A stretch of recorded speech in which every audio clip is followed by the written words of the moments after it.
Returning from my son's funeral, I had just left the cemetery when I saw him. The boy I buried only hours ago stood in front of my house. His small frame trembled, clothes torn and smeared with mud. His face pale, eyes wide, lips quivering. "Dad, help me." I froze at the gate. My mind refused the image before me. My hands still smelled faintly of roses, flowers I had placed on his coffin. I remembered lowering my head, whispering goodbye. I remembered the hollow thud of dirt falling on wood. Now he was here, breathing, crying, calling me father. I didn't ask questions. Instinct silenced logic. I rushed forward, held him in my arms. His skin was cold, damp. My chest ached as his small hands clutched my shirt. "What happened?" My voice cracked. He lifted his head, mud streaking down his cheeks. His next word cleaved through me like glass. "Actually." The tremor in his voice collapsed into something else, something rehearsed. His eyes darted past me, toward the house. And in that instant, I knew. The world I thought had ended at his grave had just twisted into something darker. Inside, silence pressed against the walls.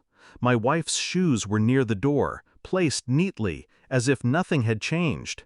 As if she hadn't wept by my side this morning while our son's coffin disappeared into the earth. I sat him down. His body shivered as though memory itself was eating him alive. "Tell me." He hesitated. The words bled out slowly, fragments slipping through fear. Something about a secret place. Something about being told to stay quiet. And then, her name, my wife. I didn't react. I couldn't. She appeared in the hallway, face drained, eyes widening at the sight of him. Not joy, not relief, not the astonishment of a mother witnessing a miracle. Fear. She masked it quickly, but not fast enough. A part of me broke then.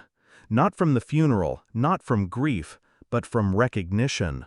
Her tears at the cemetery, they weren't for him. They were for the lie collapsing under its own weight. I excused myself, carried the boy upstairs. I tucked him beneath blankets, whispering comfort I didn't feel. Then I left him and returned downstairs. She stood there, pale, trembling, hands twisting. I offered no words. I let silence sharpen its teeth between us. That night I did not sleep. Instead, I sat in the dark, listening. To her careful steps, to her whispered phone call when she thought I was gone, to the way she said his name, not mine, into the receiver. The boy's story unraveled in my head. The accident that killed him, the rushed burial, the way she had insisted no autopsy was needed. The puzzle assembled itself, piece by jagged piece. Morning brought clarity. I collected phone records, bank statements, quietly, efficiently. I asked no questions aloud. Questions give warning. I preferred answers. The documents whispered the truth in numbers and times. Calls made at hours when she was supposedly beside me.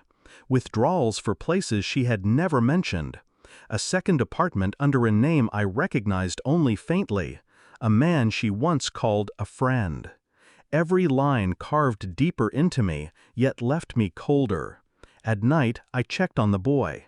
He slept fitfully, murmuring in dreams. His body bore marks, bruises, scratches, not from an accident, but from neglect, from being hidden.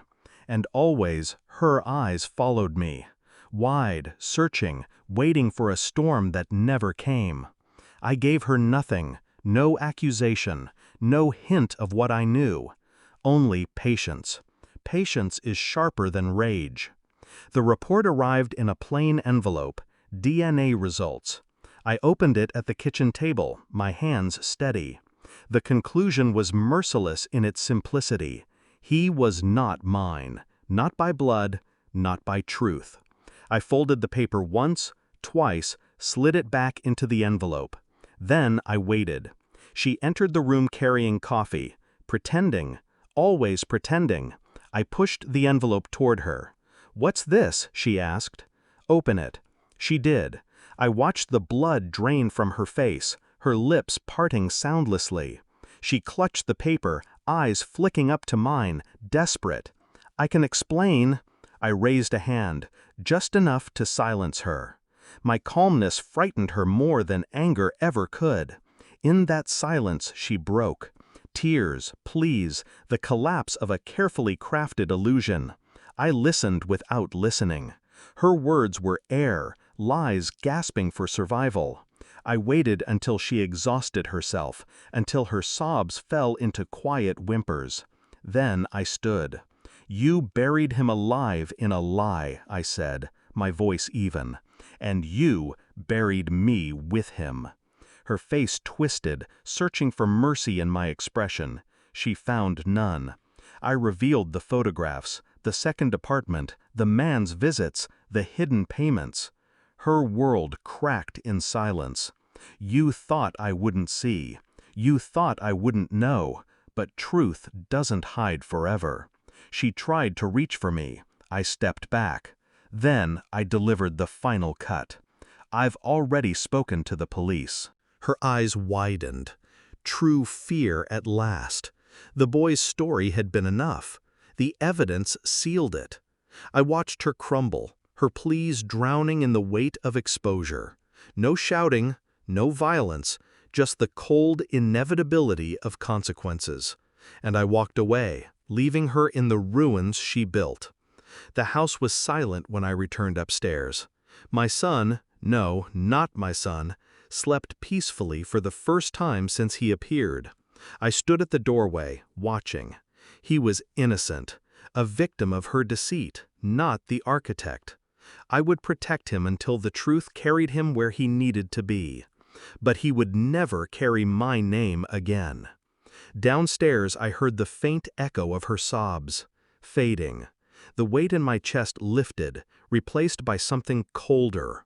Not peace, not healing, clarity. I had buried one coffin at the cemetery. Tonight, I buried another in my heart. And this time, it would never rise again.